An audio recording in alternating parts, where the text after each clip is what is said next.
여러분 꾸게 되시고 반갑습니다. 예.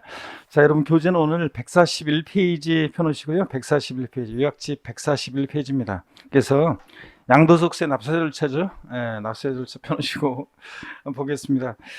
지난 시간에 배운 것을 한번 복습 한번 해보면 여러분들이요. 지난 시간에 우리 실거래가를 정해서 양도차 계산할 때 필요경비 항목에 어떤 게 포함되느냐 포함되지 않느냐 이걸 배웠습니다. 그래서 우리 양도소득세 계산 과정 양도가액에서 필요경비를 빼서 양도차익을 구할 때 있잖아요. 양도차익을 구할 때 양도가액을 실거래가 적용하죠. 필요경비 취득가액도 실지거래가액을 적용합니다. 취득가액을 실거래가액을 적용하면 기타 필요경비도 우리가 실지거래가액을 적용합니다. 그래서 자, 뭐냐면 자본적 지출액 그다음에 양도비용 합한금액을 취득가액을 실지 취득한가액을 적용하면 자본적 지출액과 양도비용 합계액을 우리가 필요경비로 합니다. 그래서 어떤 게 취득가액에 포함되고 자본적 지출액이고 양도비용인지 포함되는 것과 포함되지 않는 거 시험에 2, 3년에 한 번씩 나온다 그랬죠. 실거래가를 정해서 양도차 계산할 때 이거 잘 보시라고 그랬습니다. 그럴 때 우리가 취득가액에는요, 이 취득가액에는 매입가액, 내가 산 가격, 예전에 3억 5천에 샀다 어떤 것을, 그럼 3억 5천 산 가격에다가 취득하면서 납부한 조세나 공과금, 부대비용 이런 것들을 필요경비로 합니다. 또 이 취득가액에는 지적 제조세에 관한 특별법 중에 따라 경계 확정으로 면적이 증가돼서 이 징수당한 조정금은 요건 나중에 이 토지 소유자가 토지를 갖고 있다 팔 때 취득가액에 포함한다 제외한다? 제외한다고 그랬습니다. 면적이 증가돼서 당한 이 조정금은 취득가액에서 제외하고 지적재조세에 관한 특별법 중에 따라 면적이 감소돼서 지급받은 조정금은 양도소득세를 뭐하고 비과세하고 이거 구별하라고 그랬고요. 그 다음에 현재가 차린 차금이라는 것은 이자액 상각 관련한 비용이었죠. 그래서 제가 예를 들기를 거래대금 10억인데 이걸 지금 주는 게 아니라 10년 후에 줄 때 갖게 주려고 하니까 1 플러스 R에 N년을 곱하고 막 했을 때 얘기했잖아요. 이자액 상당액과 관련한 비용. 그 현재가 차린 차금이라는 것은 취득가액에 포함하는데 또 폐 없이 잔존재화에 부과된 부가가치세도 필요경비에 포함합니다. 근데 부당행위 계산에 의한 시가초과액, 형이 동생 시가 1억짜리를 1억 5천에 샀을 때 시가초과액 5천만 원은 의뢰 취득가액에 포함한다 안 한다? 안 한다 그랬습니다. 그죠 여러분? 그 다음에 이 취득가액에는요 거래 당사자 간에 대금 지급하는 방법에 따라 지급하기로 한 이자액 상당액은 어떻게 하냐? 포함합니다. 거래 대금이 뭐 3억인데 야 2년 동안 대금을 매달 갚아 나가자. 대신 이자는 붙이는데 15%. 그럴 때 그런 거래 당사자 간에 대금 지급하는 방법에 따라 지급하기로 한 이자는 어떻게 하고? 포함하고. 근데 제때 대금을 지급하지 못함으로 해서 붙게 되는 지연이자 연체이자 포함해야 하나요? 안 하고. 또 그 다음에 또 주택 구입 시 대출금이자 같은 것은 포함한다 안 한다? 안 한다고 그랬습니다. 자, 그래서 그런 것들은 포함하지 않고. 그 다음에 또 그랬잖아요 여러분들. 그 다음에 또 우리 어떤 걸 배웠냐면 소송 화해 비용, 그 다음에 감가상각비, 또 그 다음에 현재가 차린 차금 상가액이라는 것을 보유할 때 사업소득금액 계산할 때 필요경비에 산입했습니다. 이번에 팔 때 양도소득세 계산 시에 또 취득가액에 포함한다 제외한다? 이번에는 다른 소득금액 계산할 때 필요경비 산입한 것은 이번에 취득가액에서 공제한 금액만 포함한다고 그랬습니다. 그렇죠 여러분들? 공제 뺍니다. 이중공제 방지원칙상 다른 보유할 때 사업소득금액 계산 시 필요경비 산입한 감가상각비, 현재가 차린 차금 상가액, 또 소송 할비용 같은 것은 이번에 취득가에서 공제한 금액만 포함한다고 했고요. 그 다음에 또 자본적 지출액이요. 자본적 지출액이라는 것은 이 자산을 보유할 때 내 자산의 가치가 좋아지고 낮이고 이용의 편의가 되어지면서 들어간 비용이에요. 그래서 개량 비용, 수선 비용, 이용의 편의에 소요된 비용, 실생활 관련해서 말씀드리면 발코니 확장 비용, 샤시 설치 비용, 방거실 확장 공사 비용 등등 그런 걸 말합니다. 자, 그런데 근데 여기 자본적 지출액과 상대되는 개념으로 어떤 게 있냐면 수익적 지출액이요. 현상 유지, 능률 유지하는 데 들어간 비용인데 그래서 도장 비용, 방수 비용, 도배장판 비용, 싱크대 교체 비용, 뭐 욕실의 타일 교체 비용, 전구 교체 비용 같은 이런 것들은 포함한다 안 한다? 안 한다 그랬습니다. 수익적 지출액은 포함하지 않고 필요경비에. 그 다음에 또 자본적 지출액이에요. 뭐 자, 소득세법 기본 통칙에 보면 이런 게 있어요. 토지 장애물 철거하는 데 들어간 비용, 또 도로 맹지를 취득해서 진입도로가 없어서 도로 시설하는 데 들어간 비용, 또 토지 이용의 편의를 위해서 도로를 신설해서 국가나 지자체에 기부 찬합할 때는 그 도로로 낸 토지가액 자체라든가, 또 그 다음에 사방사업에 소요된 비용이라든가, 이런 것들은 내 토지 이용의 편의를 위해서 들어간 비용이죠. 그래서 좋아지고 나아지고 이용의 편의가 되면서 그런 것들 포함합니다. 그 다음에 개발부담금, 재건축부담금, 부담금이라는 것 중에서 말 들은 것 중에서 재건축부담금, 개발부담금은 좋아지고 나아지면서 부담하는 부담금이니까 이런 것도 포함하고요. 양도 직접비용, 필요비에 포함하는데 계약서 작성비용, 공증비용, 인지대, 중개수수료, 또 양도소득세 신고서 작성비용은 뭐 흔히 뭐 신고서 그 대리비용, 그 세무사를 통해서 뭐 이렇게 대신 신고할 때 그런 것들, 양도세 신고서 작성비용이라든가 이런 것들 양도 직접비용으로서 포함합니다. 또 국민주택 채권이나 토지개발 채권을 만기 전에 금융기관 등의 양도함을 발생하는 이 채권 매각사선도 속정 와리강 비용 포함합니다. 사람들이 관행적으로 다 이렇게 하기 때문에. 근데 이거는 금융기관 외자에게 양도했을 때는 동일한 날에 금융기관에 양도했을 때 매각 차손을 한 도에서만 공제받을 수 있다고 그랬습니다. 그렇죠, 여러분들?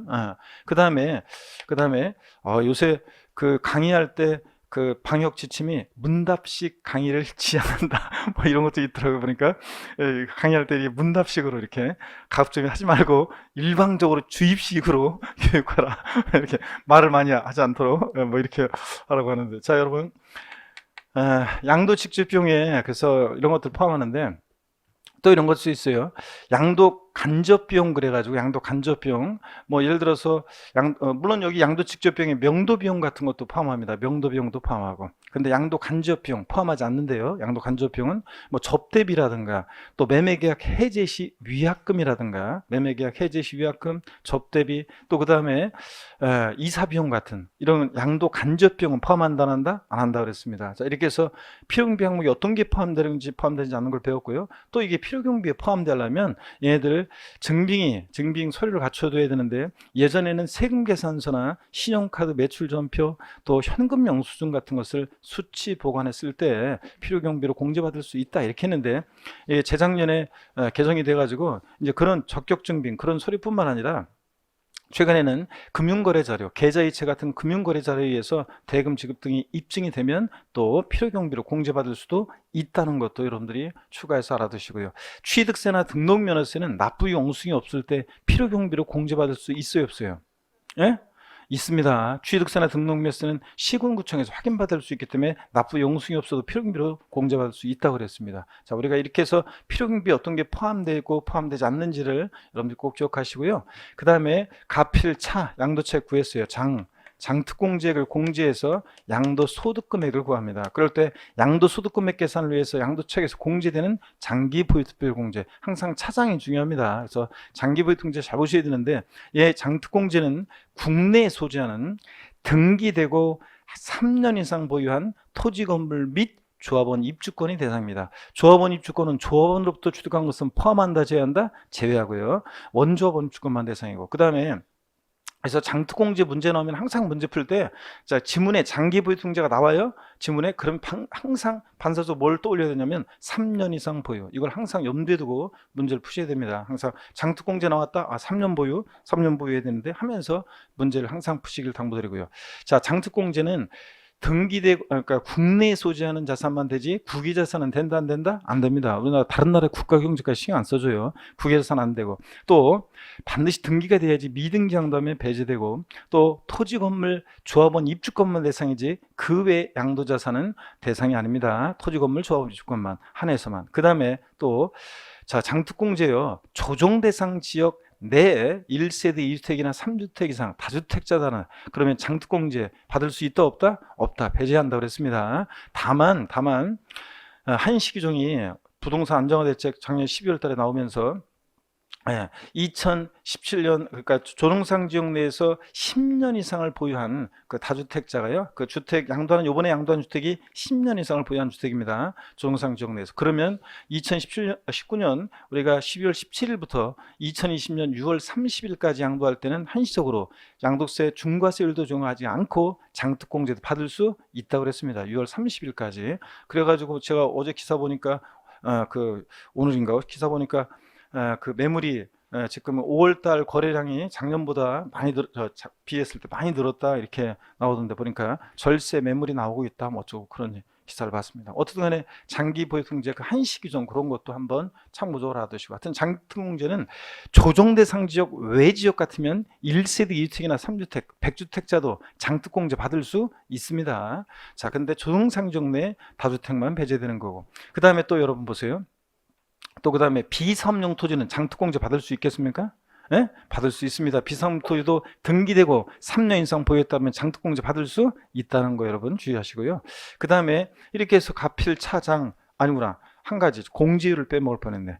자, 장기 보유통제는 양도 가액의 공제율 곱해요, 양도 소득금액의 공제율 곱해요, 취득가액의 공제율 곱해요, 아니면 양도 차익의 공제율 곱해요. 양도 차익, 차장이니까 양도 차익에다가 공제율을 곱한다고 그랬습니다. 장기보유통제 공제율은 일반적인 토지 건물은 보유연수 몇 프로씩이요? 2%씩 공제율을 적용합니다. 그래서 3년 이상 4년 미만이면 2, 3은 6, 양도세가 6%, 이런 식으로 해서 뭐 12년 이상 13년 미만이면 24%, 15년 이상이면 몇 프로 최대? 30%까지 6에서 30%를 공제하고요. 근데 양도소득세가 과세되는 1세대 1주택 고가주택 같은 애들은 장특공제를 왕창 줍니다. 보유연수의 몇 프로씩? 8%씩. 그래서 3년 이상 4년 미만이면 83, 24, 이런 식으로 해서 10년 이상이면 최대 몇 프로까지? 80%까지 공제를 받을 수 있다고 그랬습니다. 근데 주의해야 될 것이, 자, 올해 2020년부터 새로 시행된 것이 이 장특공제 1세대에 대해서 24에서 80% 확대 적용을 받으려면, 자, 보유기간 중에 몇 년을 거주해야 한다? 2년을 거주해야지만 확대 적용을 받는 거지. 만약에 고가주택인 1세대 주택을요, 양도세 과세는 1세대 주택을 자 10년 이상을 보유했어도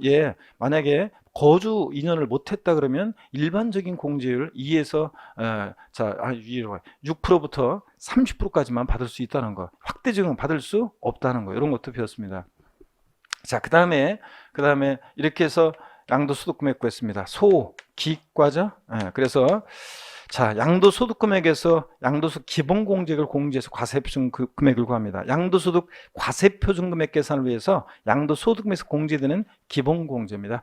기본공제는, 자, 제가 분명히 그랬어요. 뭐만 아니면요, 미등기 양도만 아니면 싹 다 깔아준다고 그랬습니다. 자산의 종류, 보유기간 관계없습니다. 국외자산도 기본공제는 깔아줘요. 국외 소지하는 자산 양도시에도. 그 다음에 또 기본공제 조정상 지역 내 다주택이든 뭐든 관계없이 좌우지간 미등기 양도만 아니면 자산의 종류, 보유기간 관계없이 기본공제를 어떻게 한다? 싹 다 깔아준다고 그랬습니다. 자, 그 다음에 기본공제는 어떻게 공제를 해주느냐? 가필, 차장, 요 양도 소득 금액별로 각각 공제를 해주는데, 소득을 세 종류로 나눠서 토지, 건물, 부동산에 관한 걸 기타라서 얘네들 전부 합친 것이 얼마? 1년에 250.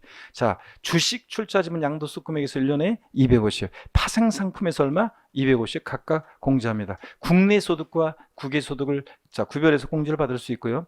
감면소득금액이 있을 때는 감면소득금액 외 소득금액에서 공제하고, 감면소득금액 외 소득금액에서는 요 양도한 순서대로 순차로 공제한다. 양도소득 범위 내에서, 소득금액 범위 내에서 공제를 받을 수 있다고 그랬습니다. 그렇죠, 여러분들? 그래서 그 사례도 우리가 했었고요, 여러분들.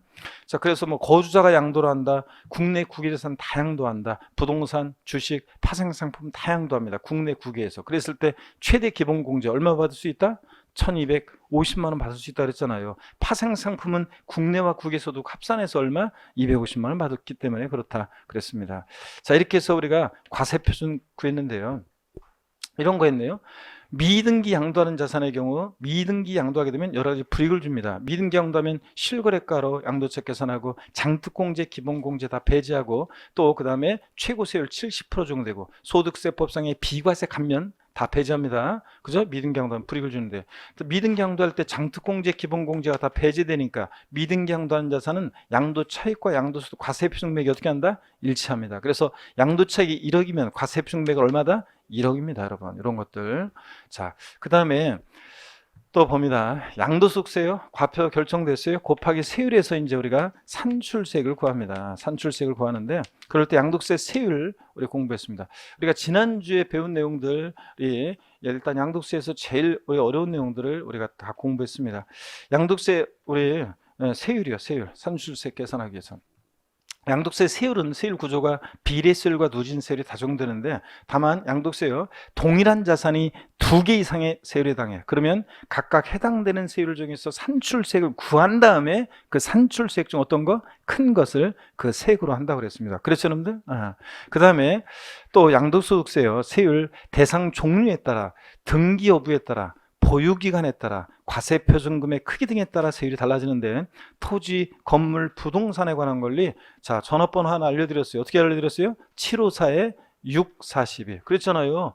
제가 토지, 건물, 부동산에 관한 권리 전화번호 국번호 없이 754-642요. 실제로 걸어보진 마세요, 여러분들. 자, 그래서 754-642였는데, 미등기 양도했다 몇 프로? 70%. 자, 등기됐을 때 1년 미만이면 몇 프로? 50%. 1년 이상 2년 미만이면 40%. 자, 2년 이상 보였을 때 6에서 42%입니다. 근데 비사업용 토지는, 이 비사업용 토지는 여기 기본세율 6에서 42%, 이 기본세율에다 몇 프로? 10%를 할증합니다. 비사업 토지. 근데 이 비사업용 토지가 있잖아요. 이 비사업용 토지가 지정지역, 그러니까 조정상 지역과 달라요. 소득세법상 지정지역, 시험에는 이렇게 나올 건데, 나온다 그러면 투기지역을 말합니다. 소득세법상 지정지역, 즉 투기지역 내에서 비사업용 토지를 양도하면 여기다가 몇 프로요? 10%를 할증해요. 그러니까 실질적으로 20%를 할증하게 돼가지고 26%부터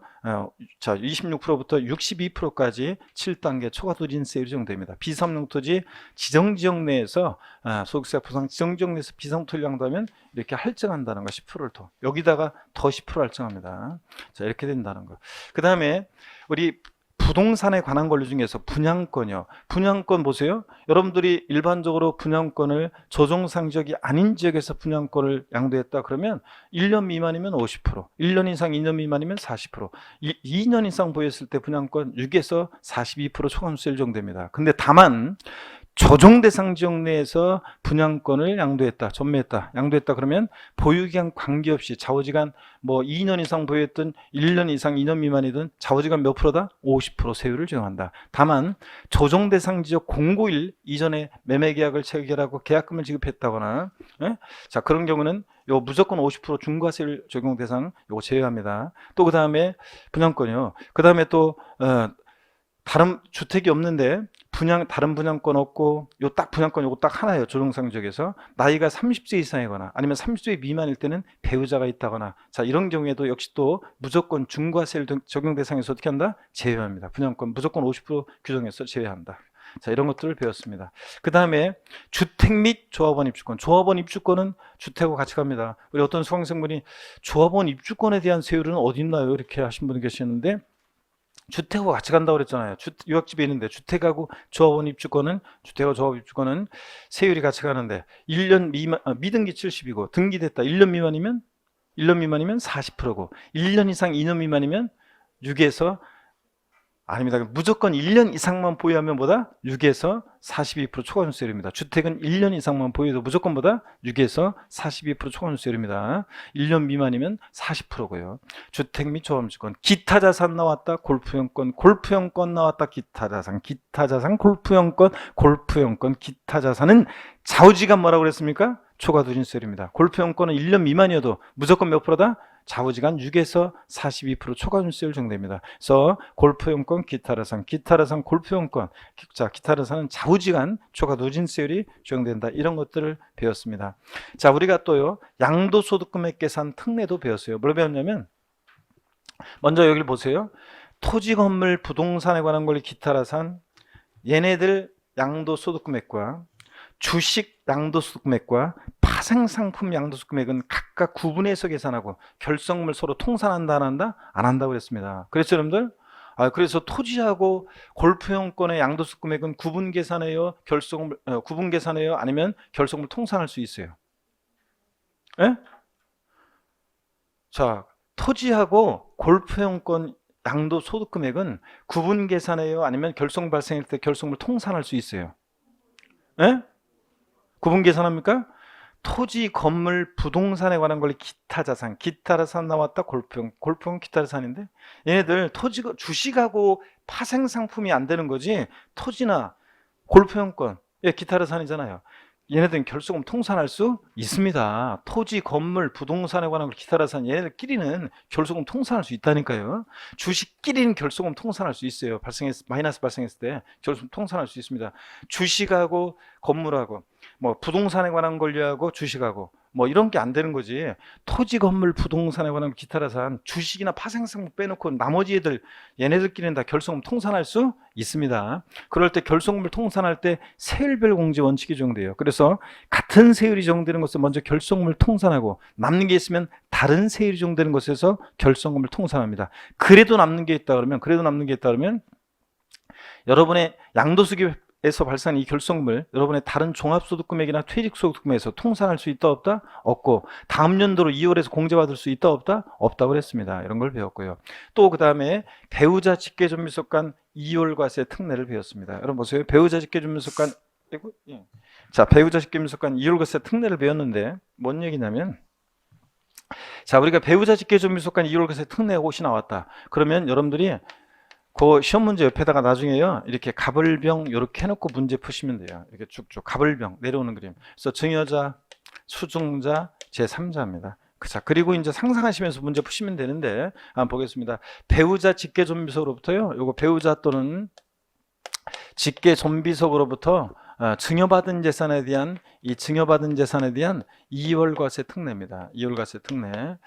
자, 요거 2월과세 특례는 보세요. 어떤 재산을 배우자 직계존비속으로부터 증여받았어야 되느냐? 어떤 거요? 토지, 건물, 부동산을 취득할 수 있는 권리. 아파당첨권, 부장권 같은 거, 부동산을 취득할 수 있는 권리. 그 다음에 무슨 이용애용권, 특정시설물 이용애용권 이런 것들을 증여받았어야 됩니다. 다른 건 안 되고 토지, 건물, 또 부동산을 취득할 수 있는 권리. 그 다음에 또 뭐라고 그랬죠 제가? 예? 특정시설물 이용애용권. 자, 이런 것들을 증여받았을 때만 특례 적용됩니다. 이게 이제 작년에 사실은 부동산을 취득할 수 있는 권리요. 분양권, 조합원 입주권 같은 거 이런 것들도 배우자 직계존비속으로부터 증여받아서 5년 내 양도하면 2월과세 이 특례요.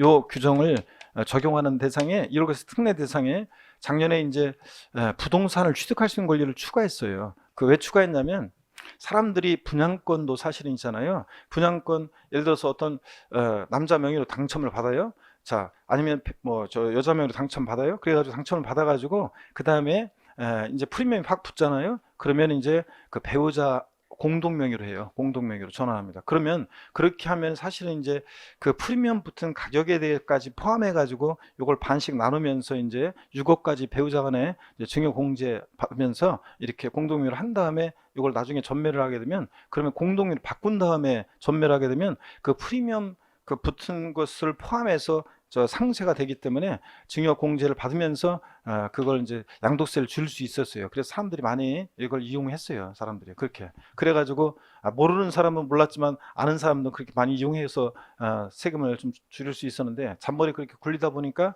또 이거 부동산을 취득할 수 있는 권리도 작년에 추가했어요. 그래서 배우자 직계존비속으로부터 증여받아서 5년 내 양도를 한다. 그러면 2월과세 특례를 적용합니다. 자, 그럼 2월과세 특례는 누가 납세의무자입니까, 여러분? 수증자가 납세의무자예요.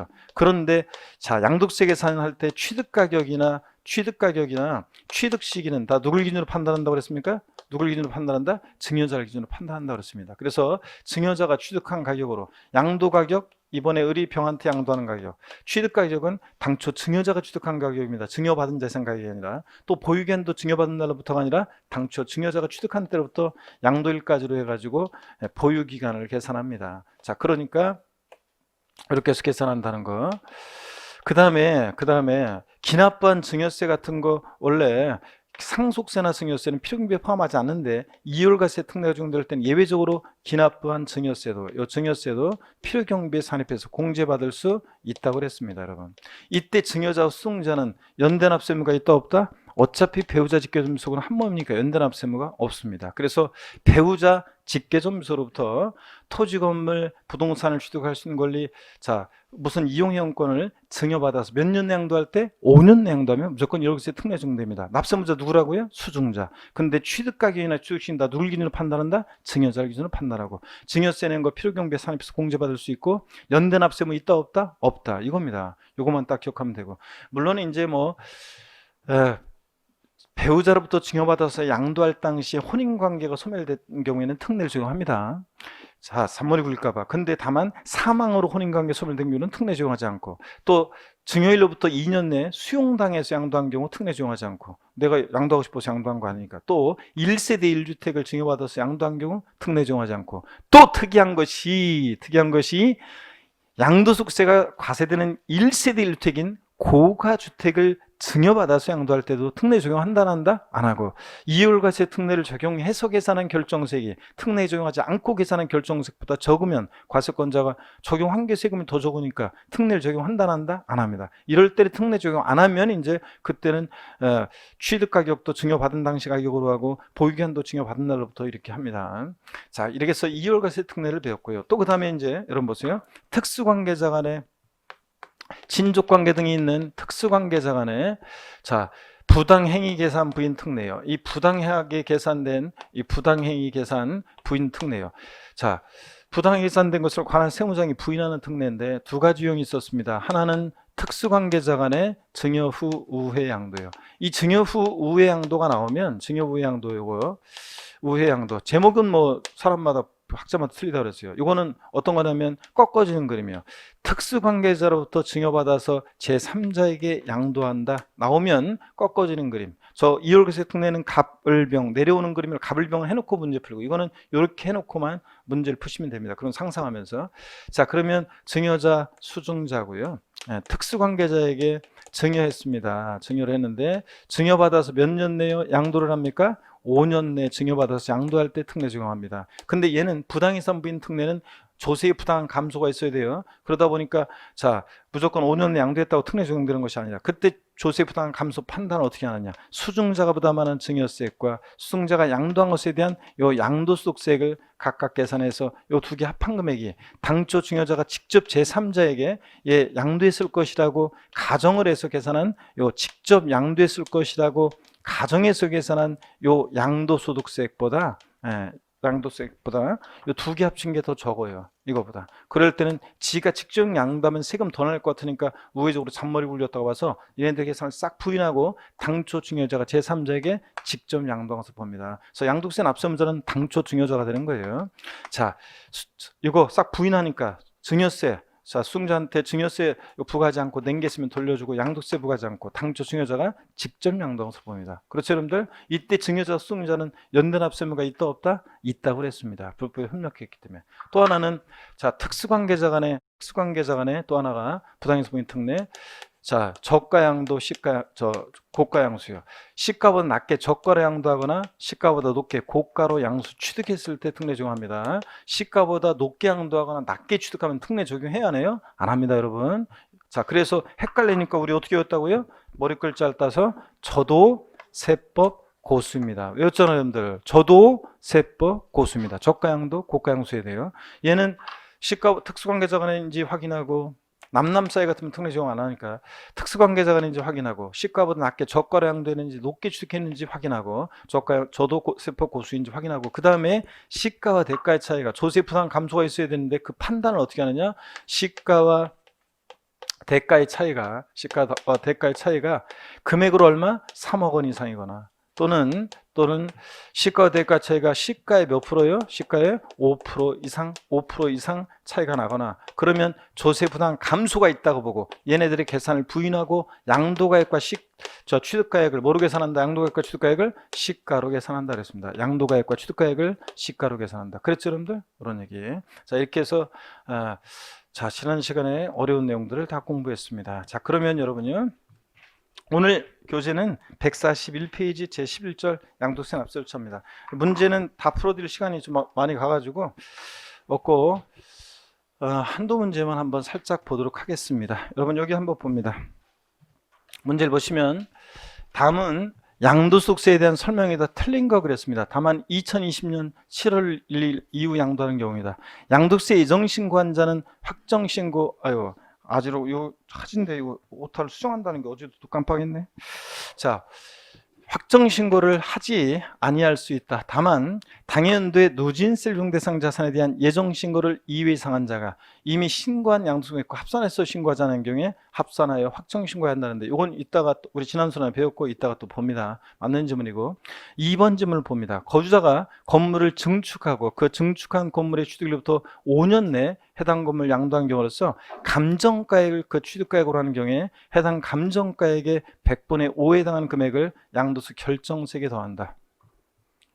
맞잖아요, 여러분들. 예? 건물을 신축 증축하고 나서 자, 몇 년 내? 5년 내 건물 양도할 때 취득가액을 그 감정가액이나 환산 취득가액으로 할 때는 페널티를 준다고 그랬죠? 해당 건물 감정가액 또는 환산 취득가액이요. 산출세가 아니고 몇 프로요? 5%에 해당 금액을 결정세액에 더합니다. 산출세액이 없을 때도 적용하고요.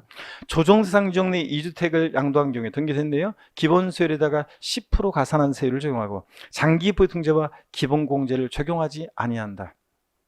예? 조정상 지역 내 1세대 2주택이다. 자, 그러면 뭐요? 기본세율에다가 몇 프로? 10% 할증합니다. 조정상 지역 3주택이면 20% 할증이고요. 그런데 장특공제 배제죠? 기본공제 배제됩니까? 기본공제는 좌우지간 뭐만 아니면 미등기 양도만 아니면 싹 다 깔아주니까 기본공제는 받을 수 있습니다. 그래서 틀렸네요. 이것 때문에. 자, 그 다음에 조정상 지역 내 2주택을 양도한 경우로서 해당 주택의 보유한이 1년 미만인 경우에 기본세율의 10%를 할증한 그 세율을 정해서 계산한 양도세 산출세액과, 자, 1년 미만이니까 주택 원래 40%잖아요. 그 40% 세율을 정해서 계산한 산출세액 중에서 동일한 대상이 2개 이상의 세율을 해당하니까 각각 해당되는 세율을 적용해서 계산한 산출세액 중에서 어떤 거? 큰 것을 그 세액으로 합니다. 자, 이런 것들 보시고, 비사업용 토지 당연히 기본공제, 장특공제 다 받을 수 있습니다. 정답은 그래서 몇 번입니까, 여러분? 3번이죠. 예, 이렇게 해서 보시고요. 나머지 문제들 여러분들이 좀 풀어보시길 좀 당부드리고요. 이것도 한번 봤습니다. 한번 여러분들 풀어보시고, 요거 한번 보고 시간 관계상 요것만 한번 보고 진도 나가겠습니다. 여기 보세요. 고자 갑이 4년 보유한 건물을 배우자인 고자 을에게 증여했고, 고자 을은요, 고자 을은 이를, 자 봅니다. 고자 을은 이를 증여받아서 1년 보유한 후 특수관계 없는 타인에게 양도한 경우에 양도세를 설명한 것이다. 틀린 것은 그랬습니다. 이월과세 특례네요. 네? 배우자로부터 증여받아가지고 지금 몇 년 내 양도했어요? 1년 보유하고 팔았으니까 5년 내 양도했죠? 자, 그럼 이월과세 특례 적용됩니다. 납세무자는 누굽니까? 수증자 을입니다. 양도채 계산 시 기납부한 중에서는 필요경비 어떻게 한다? 산입해서 예외적으로 공제받을 수 있고 장기 보유등재 적용받을 수 없다. 그렇습니까, 여러분? 네? 자, 우리가 지금 요 사례는 여기 보시면 자, 증여자가 4년 보유했고 그 다음에 수증자가 증여받아서 자 1년 보유 후 양도했죠? 5년 양도했습니다. 그러면 자, 보유기간이 2월과세 특례가 증여받은 날로부터 보유한이 기산한다면 1년이니까 장특공제 받을 수 없죠? 항상 장기 보유등재는 지문 나오면 몇 년? 3년 보유를 염두에 두고 풀으라고 그랬잖아요. 받을 수 없어요. 그런데 자, 2월과세 특례 적용될 때는 보유인이 당초 증여자가 취득한 날로부터 양도일까지로 하니까 지금 몇 년 보유한 거예요? 5년이요. 그러니까 장특공제 받을 수 있습니다, 여러분. 자, 없다니까 틀렸습니다. 당초 증여자가 취득한 때부터 보유한이 기산합니다. 그 다음에 고자 갑과 을은 연대에 납부할 의무가 있다 없다? 없고요.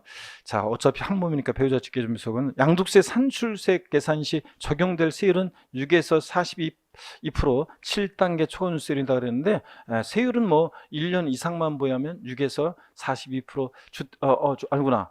이게 만약에 지금 건물이니까 주택 아니니까 2년을 보유해야지 6에서 42%인데 자, 여기 역시 보유기간이 언제부터 계산해요? 당초 증여자가 취득한 날부터 보유기간에 계산하니까 5년 보유한 거죠 지금? 그러니까 2년 이상 보유했으니까 건물 자 세율은 6에서 42% 7단계 초과세율 적용됩니다. 이해되십니까 여러분? 이렇게 해서 이 문제를 통해서 다시 한번 이해하시고요. 나중에 문제풀이 가면 조금 복잡한 거를 연습할 거고요. 이 정도 아시면 됩니다. 141페이지입니다. 오늘 제 11절 양도세 납세 절차입니다. 고개를 드시고 여러분들이요. 목운동부터 합니다. 목운동부터. 아이고. 반대로 돌립니다.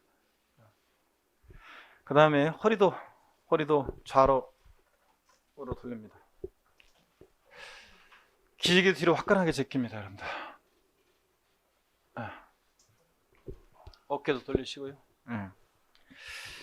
자, 한번 보겠습니다, 여러분들. 교재는 요약지 141페이지입니다. 141페이지 펴놓으시고 먼저 제11절 양도세 납세 절차 있잖아요. 여기다 여러분이 별 표시를 합니다. 별 표시를 3개 하셔야죠. 예, 이건 뭐 당연히 여러분들 시험에서 우리가 이건 별 표시를 3개 하셔야 됩니다.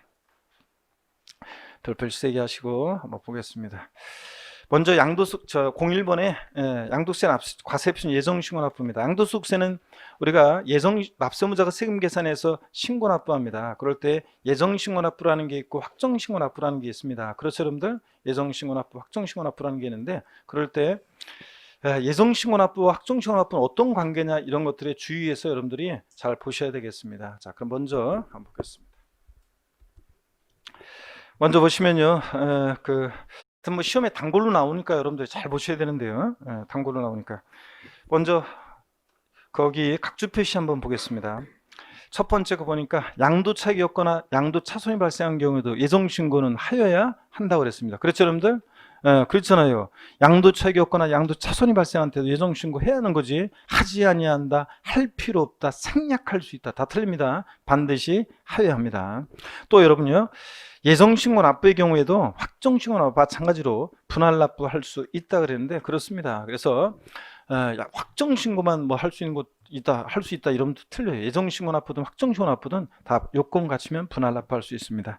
동그라미 세 번째 거 파생상품 및 외국법인이 발행했거나 외국에 있는 시장에 상장된 주식 또는 파생상품 이런 애들은 제외한다고 되어 있는데 얘네들은 예정신고무가 없습니다. 그래서 이거 알아두셔야 되고 특히 양도 차익이었거나 양도 차손이 발생한 때도 예정신고 하여야 한다는 것은 이것은 시험에 여러 번 나왔습니다.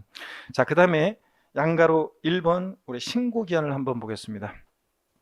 양도세 예정신고기한은 원칙적으로 주식 빼놓고는 토지, 건물, 부동산에 관한 권리 기타라 사뇨. 자, 양도일이 속하는 달의 말일로부터 2개월입니다. 양도일이 속하는 분기의 말일로부터 이렇게 29회 때 바꿔서는 아니고 양도일이 속하는 달의 말일부터 몇 개월? 2개월입니다.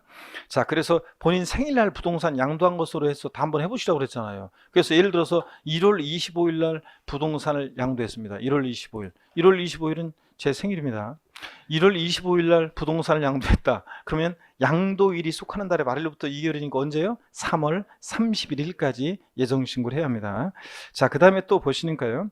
예배 보니까 토지거래 허가구역 내 토지를 양도했다 그러면 자, 허가일 전에 대금이 청산됐다. 그럼 어떤 게 나중인지 뭐라고 그랬죠, 여러분들? 자, 토지거래 허가구역 내 거래다. 그러면 허가 전에 대금이 청산됐다. 자, 그러면 이런 거라고 그랬죠?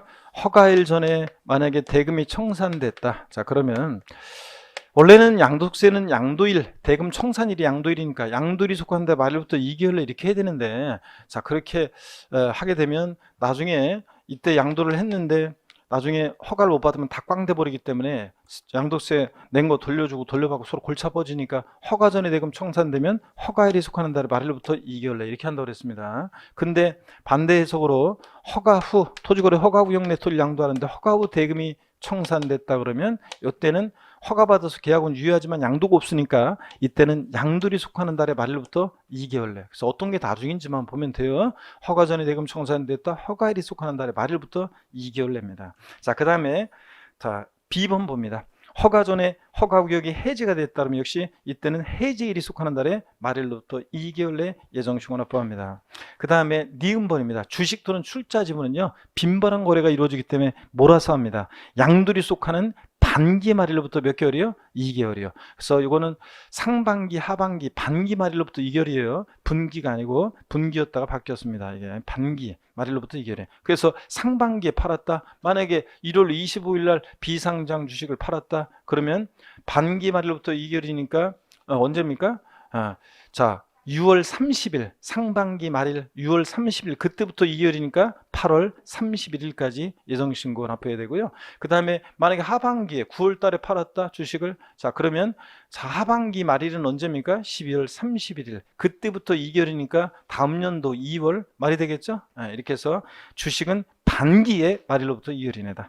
자, 디귿번 봅니다. 부담보 증여의 채무에 해당하는 부분으로서 양도로 보는 경우인데 그 양도일이 속하는 달의 말일부터 몇 개월이요? 3개월이요. 제가 그랬죠. 이거 시험에 나올 것 같은데 이게 안 나오고 있다고 특이하다고. 그래서 모의고사 같은 거 보면 교수님들이 단골로 출제합니다. 부담보 증여요. 양도일이 속하는 달의 말일부터 몇 개월? 3개월이라는 거 꼭 주의합니다, 여러분들.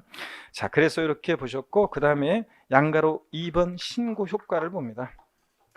양도소득세, 자, 예정신고 기한 내에 신고 납부를 해야 되는데 이 신고 납부를 불성실하면 가산세가 적용됩니다. 신고 납부하는 세금. 자, 그럴 때 양도세는 양도일이 속하는데 말일부터 2개월 그 신고 기한 하루만 딱 지나도 자, 의무 위반의 정도에 따라 신고 불성실 가산세는 어떻게 해요? 40, 20, 10% 깔아놓고요. 그 다음에 하루하루 지날 때마다 납부지연 가산세 일일 얼마? 0.025%, 1십만 분의 25로 미납부 과소납부한 세계 자 0.025%로 납부지연 가산세가 적용됩니다. 납부 불성실 가산세였다가 올해부터 납부지연 가산세로 바뀌었죠? 네, 적용되고요. 그 다음에 142페이지 계속 이어서 보겠습니다.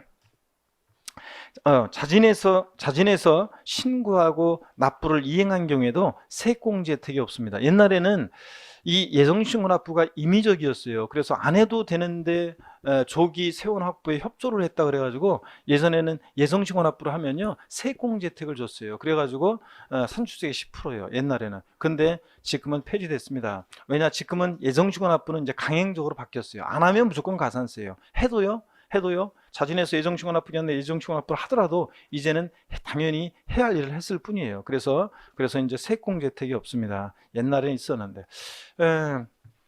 무슨 얘기냐면 우리가 지하철 선로에 떨어진 사람들 있잖아요.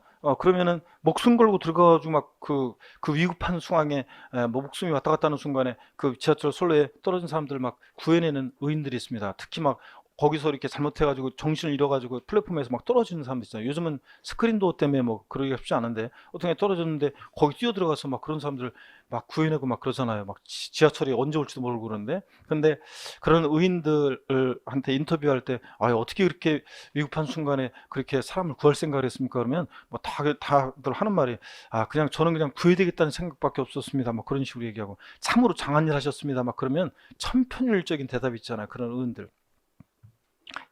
시민의 한 사람으로서 당연히 해야 할 일을 했을 뿐입니다. 누구나 이런 상황이 되면 저처럼 행동했을 겁니다. 어떡하잖아요. 그냥 그 아무나 하는 일이 아니죠, 그게. 그런데 하여튼 뭐 그런 일들이 있습니다. 다 안 해도 되는데 했으니까 이제 안 해도 되는데 했으니까 상을 줘요. 용감한 시민상을 줍니다. 근데 경찰관이 도둑을 보고 도둑을 잡았어요. 소방관이 불났는데 불 껐어요. 당연히 해를 했을 뿐이니까 용감한 시민상 안 주잖아요. 근데 안 해? 안 하면 도둑 보고 무섭다고 경찰관이 도망가고 소방관이 불 무섭다고 도망가고 그러면 당연히 징계를 받겠죠. 그래서 요게 예정신고 납부가 그런 거예요. 그래서 당연히 이제 지금 강행적이라 해야 할 일을 했을 뿐이고 세액공제 혜택 없고 안 했다 그러면 가산세가 무조건 적용됩니다. 자, 02번에 우리 양도소 과세표준 확정신고 납부를 보겠습니다. 확정신고 납부도 거기 각조 표시 보세요. 이것도 시험에 여러 번 또 나왔습니다. 해당 과세기간에 과세표준권과 결승금인 경우에도 확정신고는 하여야 합니다. 역시 뭐 양도소 과세표준금액이었거나 결승금인 때는 확정신고하지 아니한다, 할 필요 없다, 생략할 수 있다 다 틀립니다. 반드시 하여야 합니다. 아까 양도 차익이었거나 양도 차손일 때 예정신고 해야 한다는 것처럼 이것도 해야 합니다. 그 다음에 양가로 1번 확정신고 기간을 봅니다. 양도일 또는 토지거래 허가 구경내 같으면 허가일 또는 해제가 있었으면 해제일이 속하는 과세기간의 언제의 포인트는 다음 연도 5월 1일부터 5월 30일까지입니다. 다음 연도 6월달 아니에요. 5월 1일부터 5월 30일까지.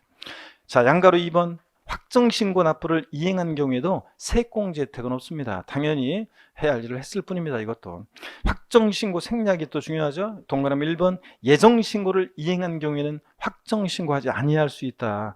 자, 세금계산 달라질 경우인데 뭐하러 또 해요. 자, 예정신고 한자는 확정신고하지 아니할 수 있습니다. 생략할 수 없다 그러면 틀려요. 원칙을 하지 아니할 수 있습니다. 다만 동그라미 2번이요. 해당 과세기간에 누진세 중대상 자산에 대한 예정신고를 2회 이상 한 자가 이미 신고한 양도세금액과 합산해서 마지막에 양도세는 인세기 때문에 합산과세하고 합산과세하면 과표가 커지고 세율이 높아지는 그런 경우에 마지막에 합산해서 예정신고를 하지 않았을 때는 반드시 그 다음 연도에 합산해서 확정신고를 해야 하는 경우도 있다는 거. 자, 이렇게 해서 자산을 여러 번 양도할 때 이제 예정신고 했는데도 확정신고 해야 되는 경우가 기본소에 보면 세 가지가 나와 있어요. 근데 제가 맨날 첫 번째 거 요 얘기만 드렸는데 요게 시험에 나왔었고 29회 때. 그래서 자, 예정신고 한자는 확정신고하지 않을 수 있습니다. 다만 누진세 중대상 자산 등을 여러 번 양도하거나 그럴 때 마지막에 합산해서 예정신고를 그런 걸 감안해서 했어야 되는데 그러지 않았을 때는 반드시 그 다음 연도에 예정신고 한 경우에도 확정신고 해야 하는 경우도 있다. 이렇게 알아두시고요. 지난 수강까지는 제가 예를 다 들었었는데, 자, 그 다음에 양가로 4번입니다.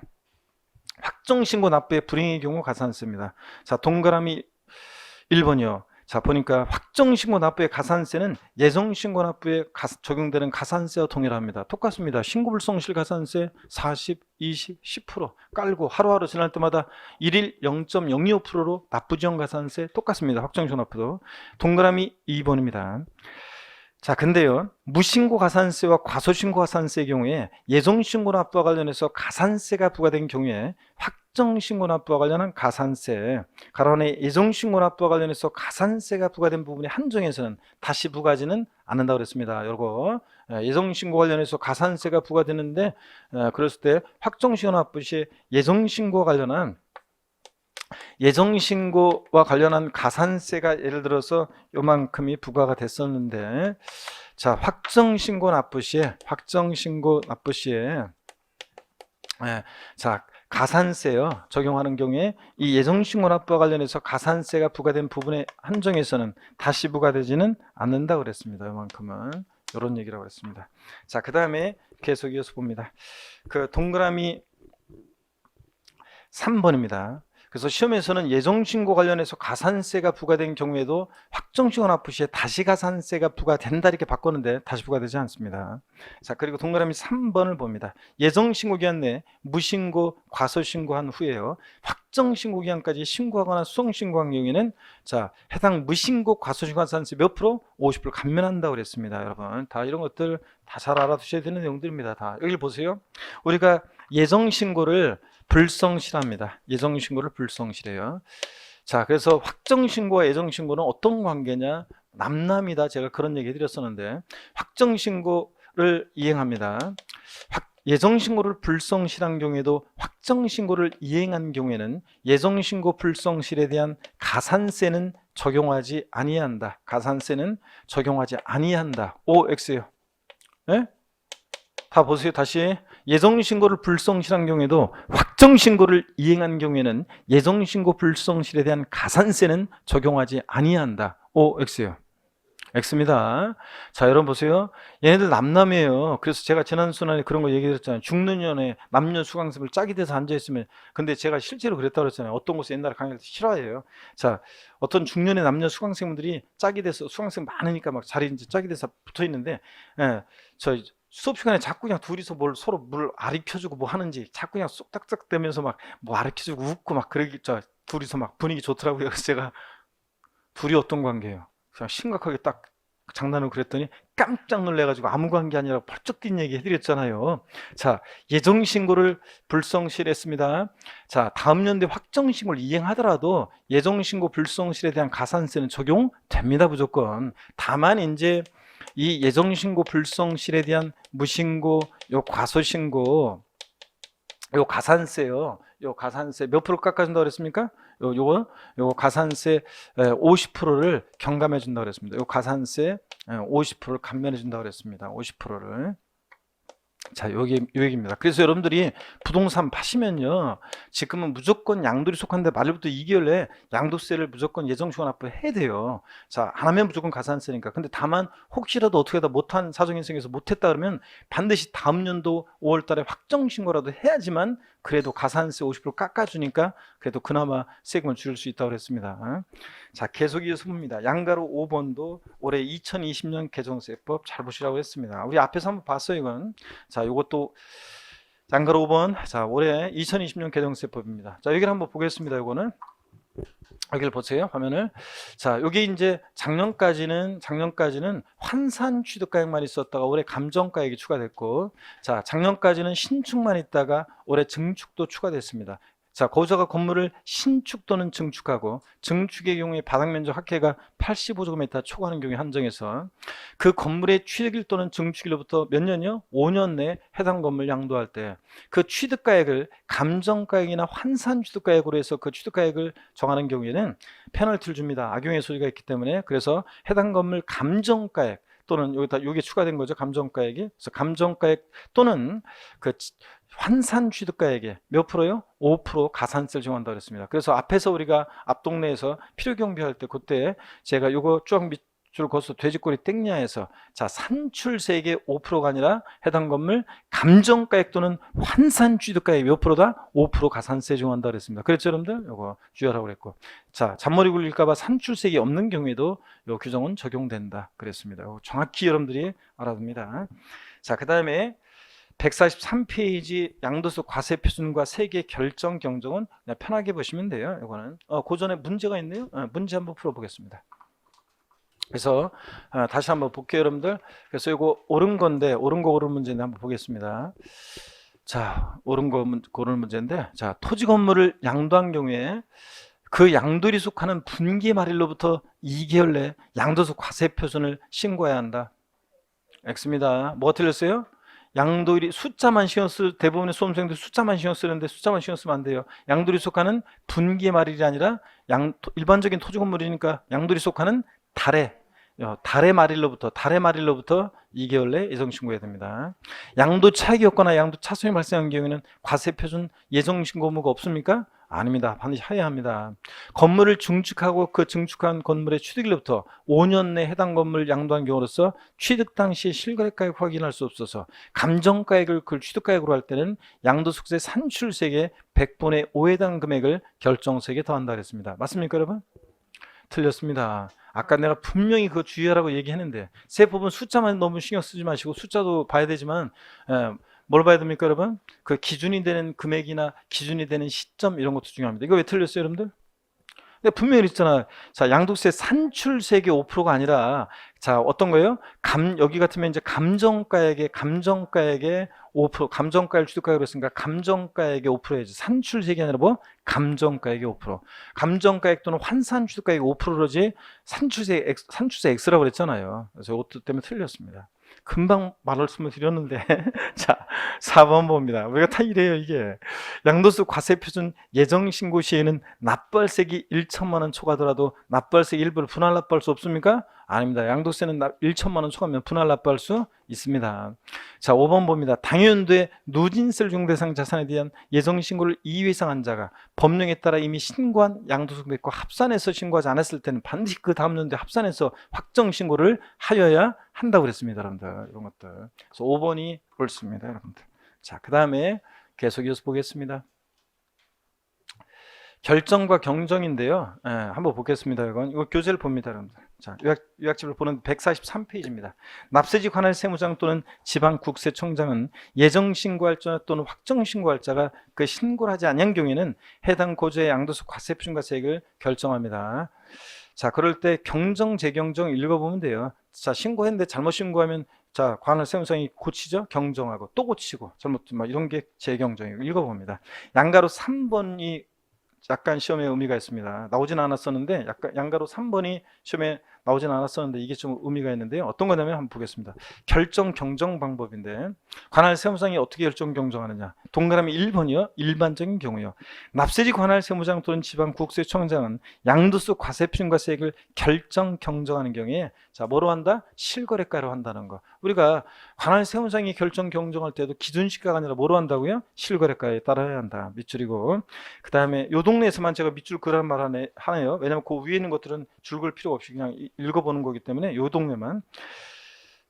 자, 그 142페이지는 다 중요한 거니까 제가 뭐 특별히 어떤 부분에 줄그라는 얘기를 안 했고 여기는 자 시험에 의미가 있는 것들만 살짝 한번 봅니다. 그래서 실거래가로 결정 경정한다는 거. 동그라미 2번입니다. 확정신고 의무자가요. 확정신고 기간까지 신고를 안 했어요. 그러면 등기법 규정에 따른 등기부 기재가액을 실거래가로 추정해서 과세금과 세액을 결정할 수 있습니다.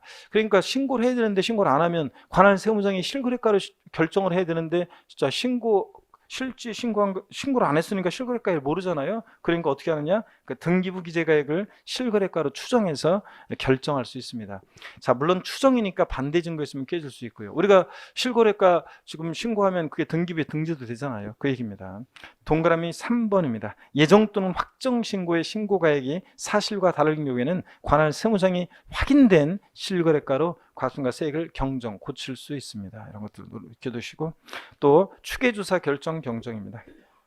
양도가액 또는 취득가액을 실거래가에 따라 정하는 경우로서 장부나 그 밖의 증명서에 의해서 해당 자산의 양도 당시 또는 취득 당시 실지 거래가액을 인정 확인할 수 없다 그러면 양도가액 또는 취득가액을 매, 감, 환, 기 등에 따라 추계조사 결정, 경정할 수 있다. 그랬잖아요. 앞에서 배웠었죠? 예. 자, 그 다음에 계속 넘어가서 봅니다. 144페이지입니다. 144페이지.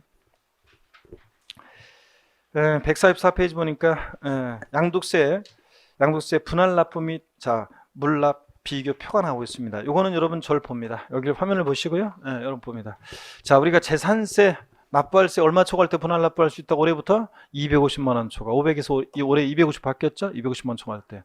자, 종부세는 얼마? 250 초과. 그래서 자, 250 초과하고 둘 다. 근데 양도세는 얼마? 1000만 원 초과입니다. 제가 우리 집 재산세나 종부세 250만 원 넘기 예전 같 이게 재작년 같은 그러니까 작년 같으면 우리 집 재산세 500만 원 넘게 내고 계신 분들 윙크 그랬는데 없었는데 거의 뭐 많지 않았었는데 거의 진짜 드물었는데 이제 250만 원으로 기준이 낮아졌으니까 좀 가능성이 높아졌죠. 우리 집 재산세 250만 원 넘게 내고 계시는 분들은 뒤늦게나마 저한테 링크 보내주세요.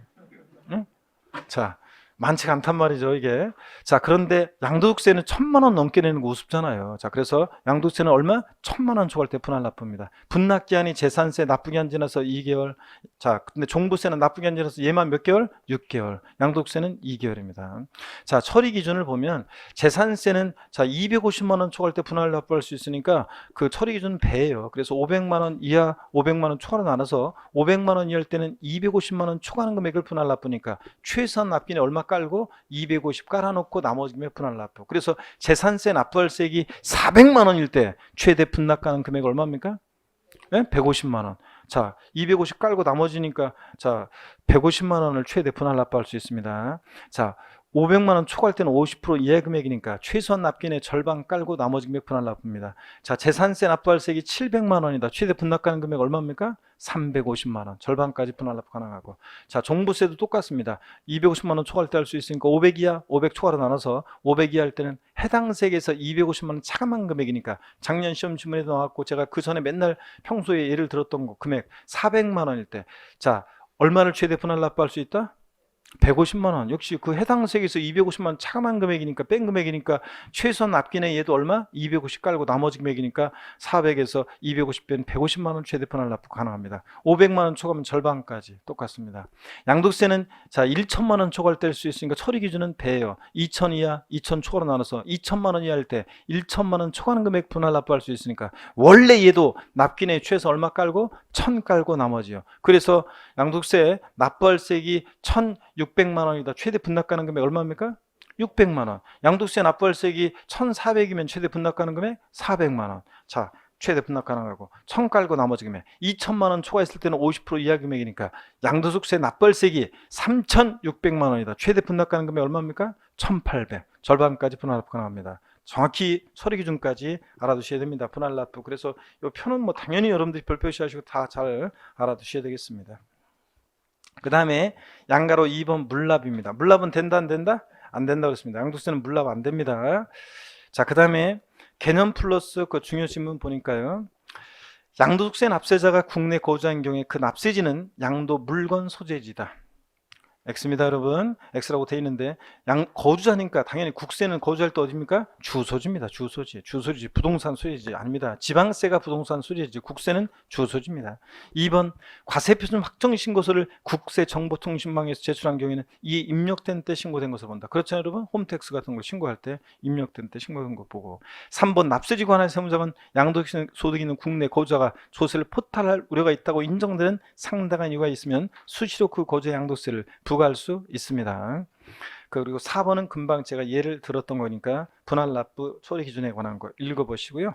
그 다음에 양가로 3번 양도세 부가세. 양도세는 자 납부세액의 부가세목은 없어요. 감면받을 때만 농특세가 감면세액 몇 프로? 20% 부과됩니다. 지방소득세가 소득세액의 10% 부과된다 그러면 틀려요. 지방소득세는 조세 총론할 때 또 말씀드리겠지만 독립세고 부가세 아니기 때문에 자 지방소득세 아니고 납부세액의 부가세목 없고 감면받을 때만 농특세가 감면세액 20% 부과됩니다. 자, 그 다음에 제 12절 국외자산에 대한 양도세인데요. 잠깐 쉬었다가 여기부터 설명을 드리겠습니다.